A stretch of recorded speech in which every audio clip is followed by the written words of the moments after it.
Looks like a brand new rose in the garden here, Tricia. Well, this got planted about 2 months ago, and it's looking pretty nice, don't you think? It is very, very healthy. What's your secret?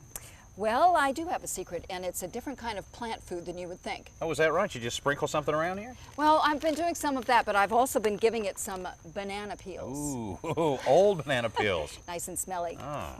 So why banana peels, though? Well, just like we enjoy the banana itself and we get potassium for Right. our body, well, these lovely roses love potassium. So what I did was I saved these up for quite some time Yeah, I and can chopped see. them into small pieces, Okay. and I'm going to spread them around here. Now, this is something that you can do every month, really, if you want.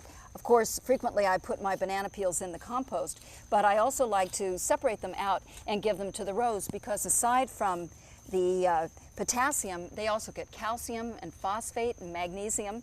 It's really fabulous, and it keeps them as healthy as they are. Boy, it really must work very well to be able to get them looking this nice, and that's all there is to it, huh? That's all there is to it, and if you don't want to do it this way, you can also save up the banana peels and put them in a jar, covered for 2 weeks, nice and smelly at that point, and give them a banana tea.